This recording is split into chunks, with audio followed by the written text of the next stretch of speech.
Nah, pertama-tama pemirsa harus tahu dulu ya, apa sih hipertensi itu?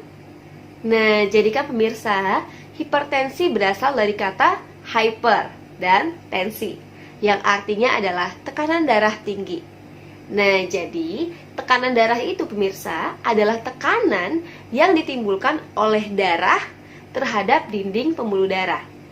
Nah, jadi menurut GNC yang dikatakan tekanan darah tinggi itu jika nilainya adalah lebih dari sama dengan 140 per 90 mm air raksa. Nah, di mana 140 ini kita namakan sebagai sistol dan 90 ini kita namakan sebagai diastol. Nah, jadi pemirsa, sistol itu maksudnya adalah tekanan darah yang timbul ketika ventrikel kiri jantung berkontraksi. Nah, sedangkan diastol adalah tekanan darah yang timbul ketika ventrikel kiri jantung berrelaksasi. Nah, kenapa sih penting bagi kita untuk tahu tentang hipertensi ini? Nah, jadi kan pemirsa, ternyata menurut riset kesehatan dasar tahun 2013 bahwa hipertensi terjadi pada 25,8% dari total penduduk kita, ya. Nah, jadi cukup besar ya pemirsa.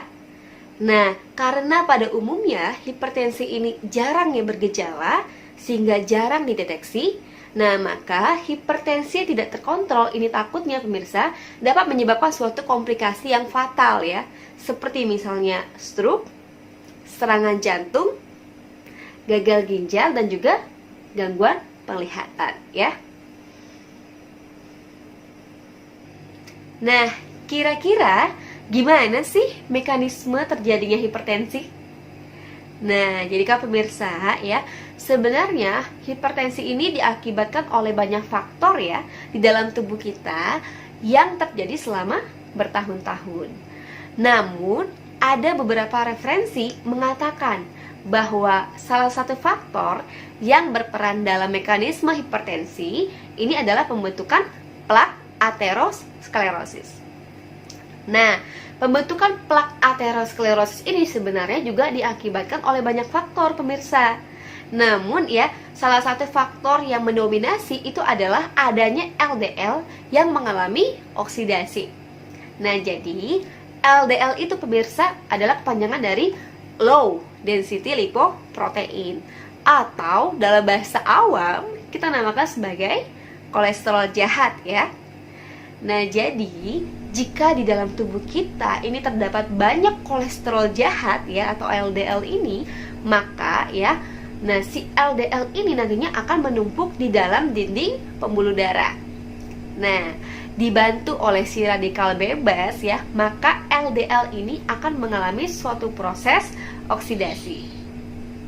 Nah, ternyata proses oksidasi LDL ini akan merangsang sistem imun kita untuk melakukan respon peradangan ya di daerah tersebut. Nah, sebenarnya tujuannya itu adalah untuk memfagosit ya atau memakan dari LDL yang mengalami oksidasi ini.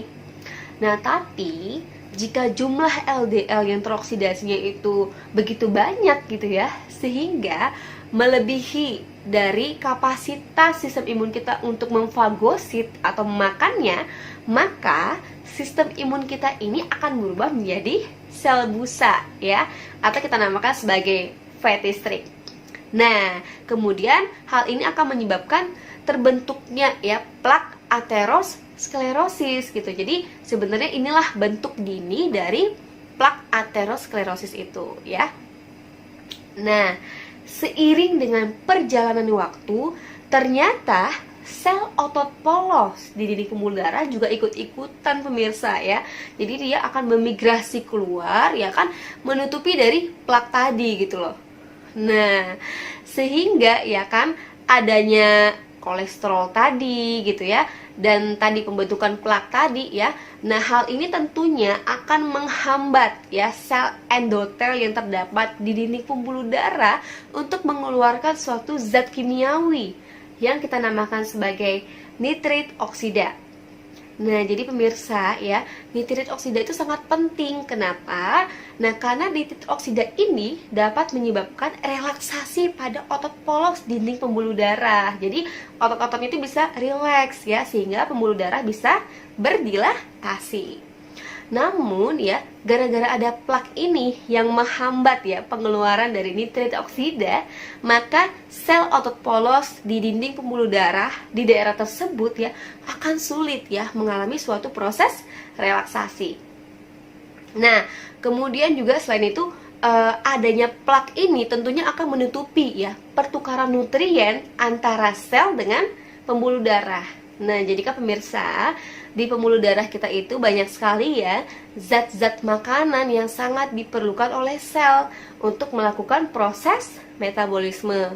Jadi ada oksigen, ya kan, ada glukosa dan lain sebagainya. Nah, adanya plak ini ya yang menutupi dari sel endotel tadi tentunya akan mengganggu proses pertukaran nutrien tadi. Nah, sehingga sel akan mengalami kekurangan pasokan makanan ya. Kalau hal ini terus-menerus dibiarkan, maka sel bisa mati gitu loh. Nah, dan digantikan oleh suatu jaringan parut yang kita namakan sebagai fibroblast ya. Nah, jadi kalau misalnya nanti hal ini digantikan oleh si fibroblast, jadi fibroblast ini nantinya akan membuat plak tadi ya menjadi keras gitu loh pemirsa. Jadi kan plaknya makin lama makin besar ya kan. Kemudian adanya fibroblast dan juga endapan kalsium ya. Nah, menyebabkan plak ini menjadi keras ya. Hal ini tentunya akan menyebabkan pembuluh darah ya di daerah tersebut menjadi kaku ya dan tidak mudah mengembang ya. Nah, itulah salah satu penyebab terjadinya hipertensi.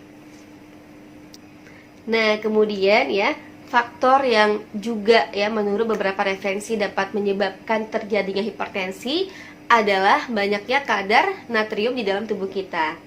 Nah, jadi pemirsa ya, natrium ini ya salah satunya berasal dari garam ya. Nah, jadi garam itu dalam bahasa kimianya kita namakan sebagai NaCl. Jadi Na-nya adalah natrium, Cl adalah klorin. Nah, kalau misalnya natrium ini banyak di dalam tubuh kita ya. Natrium itu kan sebenarnya adalah suatu zat larut ya pemirsa. Nah, jadi sifat dari zat larut ini itu nantinya akan menarik pelarut gitu loh. Jadi dia akan menarik air ya.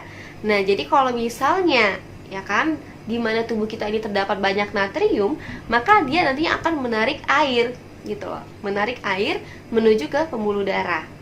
Nah, sehingga volume darah juga akan meningkat. Kalau volume darah itu meningkat, maka tekanan darah juga akan meningkat ya, karena volume sama tekanan itu berbanding lurus ya.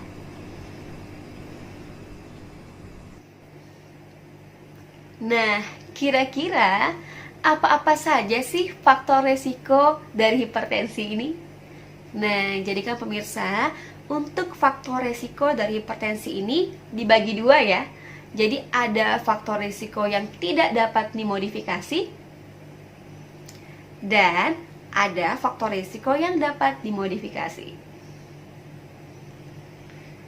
Nah, jadi pemirsa, faktor risiko yang tidak dapat dimodifikasi itu artinya adalah faktor risiko yang tidak dapat diubah. Ya, contohnya misal seperti genetik dan riwayat keluarga. Nah, jadi kan pemirsa ya, jadi kalau misalnya pemirsa di rumah memiliki anggota keluarga yang juga menderita hipertensi, maka pemirsa di rumah juga beresiko lebih besar ya untuk menderita hipertensi dibandingkan orang yang anggota keluarganya tidak ada yang menderita hipertensi. Nah, berikutnya adalah jenis kelamin. Nah, jadikan pemirsa ya, dimana pria ya itu lebih cenderung ya berisiko mengalami hipertensi dibandingkan wanita. Nah, kenapa bisa demikian? Karena ternyata pemirsa ya, ketika wanita itu dalam usia produktif ya, wanita itu banyak sekali menghasilkan suatu hormon yang kita namakan sebagai hormon estrogen ya, yang dihasilkan oleh sel telur wanita. Nah, jadi hormon estrogen inilah yang nantinya akan melindungi wanita dari resiko penyakit kardiovaskular. Nah, berikutnya adalah usia. Nah, jadikan pemirsa ya, seiring dengan perjalanan waktu dan usia ya, maka resiko terjadinya hipertensi juga akan semakin besar. Nah, kenapa bisa demikian ya? Karena hal ini dikaitkan dengan adanya proses degeneratif, ya kan? Nah, dan untuk pria ya, itu dikatakan resiko hipertensi meningkat jika usianya lebih dari 45 tahun. Nah, sedangkan untuk wanita, resiko hipertensinya meningkat di atas usia 55 tahun.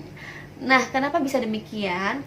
Karena diperkirakan ya bahwa pada usia di atas 55 tahun ya, wanita ini kebanyakan memang sudah mengalami menopause ya. Jadi kadar hormon estrogen yang dihasilkan udah sangat berkurang, sehingga ya daya proteksi atau daya perlindungan terhadap resiko penyakit kardiovaskular juga akan berkurang. Nah, sehingga ya lebih mudahlah ya wanita di atas usia 55 tahun untuk mengalami hipertensi. Nah, selanjutnya kita masuk ke faktor resiko yang dapat dimodifikasi ya pemirsa. Nah, artinya adalah faktor resiko yang dapat diubah ya. Jadi ini biasanya adalah kebiasaan-kebiasaan kita ya. Nah, contohnya misalnya seperti merokok. Nah, jadi kan pemirsa ya, seperti yang telah kita ketahui bahwa di dalam rokok itu kan banyak sekali zat-zat kimia berbahaya ya, yang tentunya akan menghasilkan suatu produk yang kita namakan sebagai radikal bebas di dalam tubuh kita. Nah, seperti yang telah kita jelaskan tadi, bahwa radikal bebas ini berperan dalam proses oksidasi LDL, ya kan? Yang nantinya akan membentuk plak aterosklerosis, ya. Jadi terjadilah resiko hipertensi, ya.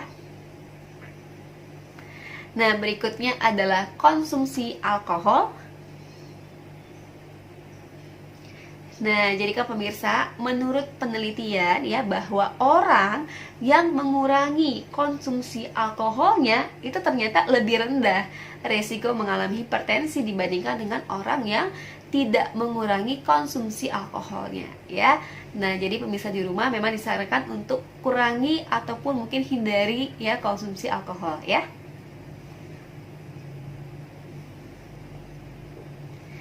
Nah, berikutnya adalah obesitas.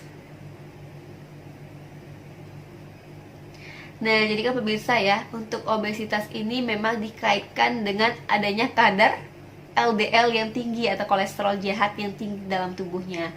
Nah, seperti yang telah kita jelaskan tadi ya pemirsa ya, bahwa salah satu faktor yang berperan ya kan dalam terjadi hipertensi kan adalah plak aterosklerosis, yang dimana faktor yang paling dominan yang menyebabkan pembentukan plak itu kan adalah adanya LDL yang mengalami oksidasi ya. Jadi LDL ini kan low density lipoprotein yang artinya kolesterol jahat ya. Jadi semakin seseorang itu obesitas ya kan, maka diperkirakan kadar kolesterol jahatnya juga nantinya akan semakin banyak, sehingga ya resiko hipertensi juga akan meningkat. Nah, selanjutnya adalah kurangnya aktivitas fisik. Nah, sebenarnya ya kurang aktivitas fisik ini dikaitkan dengan resiko terjadinya obesitas ya. Jadi kalau misalnya orang tiduran aja di rumah ya kan sambil nonton TV, kemudian makan gitu ya kan. Nah, jadi kurang aktivitas fisik ini lama-kelamaan berat badannya akan meningkat ya kan, sehingga resiko obesitas juga akan meningkat ya. Nah, sama tadi kita kaitkan lagi ya. Obesitas juga faktor resiko terhadap terjadinya hipertensi. Nah, selanjutnya adalah hindari stres ya. Nah, jadi kan pemirsa, kenapa sih ya stres itu juga merupakan faktor risiko untuk terjadinya peningkatan tekanan darah? Karena diperkirakan bahwa rasa stres dan cemas ya kan itu nantinya akan meningkatkan sistem saraf simpatis gitu ya. Nah, sistem saraf simpatis ini di dalam tubuh kita ya nantinya dapat meningkatkan pompa jantung dan tekanan darah ya. Nah, kira-kira gimana sih tanda dan gejala dari hipertensi ini? Nah, jadi kan pemirsa ya, pada umumnya hipertensi ini jarang yang bergejala ya, sehingga jarang juga untuk dideteksi. Namun, ada beberapa pasien ya mengatakan terdapat tanda dan gejala ketika mereka mengalami hipertensi. Contohnya misalnya seperti nyeri kepala, pusing, nyeri tengkuk, jantung berdebar-debar, dan kadang-kadang juga bisa mimisan. Kira-kira gimana sih penata laksanaan dari hipertensi ini? Nah, jadi kan pemirsa, untuk pasien-pasien dengan hipertensi tingkat 1, artinya adalah di atas dari sama dengan 140/90 ya tekanan darahnya, tapi masih di bawah 160/100 ya. Nah, disarankan memang untuk 4-6 bulan pertama dilakukan modifikasi gaya hidup ya, artinya pola hidup sehat ya, seperti misalnya kurangi konsumsi alkohol, merokok, diet rendah garam ya kan, dan juga olahraga secara teratur. Nah, tapi setelah dilakukan misalnya 4-6 bulan ternyata tidak menunjukkan perubahan ya kan, maka baru direkomendasikan untuk diberikan obat antihipertensi. Nah, jenis obat antihipertensi yang diberikan itu tergantung dari dokter yang menangani ya. Nah, untuk pasien-pasien dengan hipertensi di atas itu ya, artinya udah yang tingkat 2, ya kan, dan seterusnya, itu memang disarankan memang langsung diberikan obat saja, ya. Nah, kali ini kita akan masuk ke pembahasan yang paling penting ya pemirsa. Nah, kira-kira gimana sih pencegahan dari hipertensi ini? Nah, jadikan pemirsa ya, pencegahan dari hipertensi ini ya dapat dilakukan dengan cara pola hidup sehat. Nah, contohnya adalah hindari merokok. Nah, ya seperti telah kita ketahui ya pemirsa, bahwa di dalam merokok itu kan banyak sekali ya zat-zat kimia berbahaya yang tidak baik untuk tubuh kita ya. Nah, jadi mulai sekarang ya pemirsa di rumah hentikan merokok ya. Nah, selain itu kan juga selain kita menghindari resiko terjadinya hipertensi, dengan kita hindari merokok ya, kita juga terhindar dari resiko penyakit yang lain ya. Nah, berikutnya adalah hindari konsumsi alkohol. Nah, jadi kan pemirsa, alkohol ini tidak baik untuk tubuh kita ya. Jadi kalau misalnya kebanyakan konsumsi alkohol ya, itu malah dapat merusak organ hati ya. Nah, berikutnya adalah hindari konsumsi garam yang berlebih. Nah, tentu ya pemirsa ya, bagi pasien-pasien hipertensi ya disarankan untuk batasi konsumsi garam ya. Nah, dalam hal ini juga termasuk misalnya seperti ikan asin ya, telur asin, udang kering, biskuit, crackers, ciki-ciki dan lain sebagainya. Jadi sebelum dimakan dilihat dulu ya berapa sih kadar garam yang terdapat di dalam makanan tersebut ya. Nah, kadar garam yang disarankan itu tidak lebih dari 2 gram per hari. Jadi seperti sekitar 1 sendok teh aja ya. Nah, berikutnya adalah refreshing ya, ataupun istirahat yang cukup. Nah, jadikan pemirsa ya, untuk menghindari ya stres, cemas ya, dan resiko hipertensi, maka disarankan pasien itu istirahat yang cukup ya, sekitar 6-8 jam per hari. Dan juga disarankan untuk refreshing ya, tamasya gitu ya. Jadi biar pasien itu tidak stres dan tubuhnya juga rileks ya. Nah, berikutnya adalah aktivitas fisik. Nah, jadikan pemirsa, untuk pasien-pasien hipertensi ya, atau mungkin pasien-pasien yang memiliki resiko terjadi hipertensi, memang disarankan dilakukan olahraga yang aerobik ya. Nah, contohnya misalnya seperti lari, jogging, bersepeda dan lain sebagainya. Dimana durasi dalam sekali olahraga itu minimal 20-30 menit ya, dengan frekuensi sekitar 3-5 kali per minggu.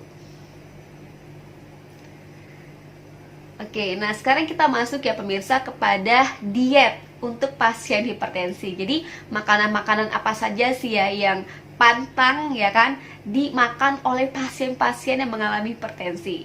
Nah, tadi udah jelas ya, udah kita jelasin adalah makanan-makanan yang bergaram tinggi tadi ya, udah kita jelasin. Jadi pasien hipertensi itu memang tidak disarankan untuk makan makanan yang asin. Nah, kemudian makan makanan yang bagaimana lagi ya? Jadi makan makanan yang mengandung lemak jenuh yang tinggi pemirsa ya. Jadi seperti otak, paru, ginjal dan lain sebagainya. Nah, kemudian ya pasien-pasien hipertensi ini ya juga disarankan untuk menghindari makanan-makanan kaleng ya. Nah, baik itu misalnya ikan kaleng ya kan, sosis, kornet maupun buah-buahan yang terdapat di dalam kaleng ya. Nah, kemudian ya pasien-pasien hipertensi ini juga disarankan untuk hindari makanan-makanan yang memiliki kolesterol yang tinggi ya. Contohnya misal seperti daging sapi ya kan, daging kambing ya, kuning telur maupun kulit ayam ya. Nah, selain itu ya pasien-pasien hipertensi juga disarankan untuk menghindari ya bumbu-bumbuan gitu ya, jadi penyedap-penyedap ya kan. Nah, baik itu yang terdapat misal dalam saus tomat ya, saus sambal ya, kecap, terasi, tauco dan lain sebagainya. Nah, selain itu ya juga disarankan untuk menghindari makanan-makanan yang mengandung alkohol ya, contohnya seperti durian dan tape. Nah, kemudian untuk pasien-pasien ini ya disarankan untuk mengkonsumsi banyak buah dan sayur yang sehat ya kan, yang banyak mengandung antioksidan.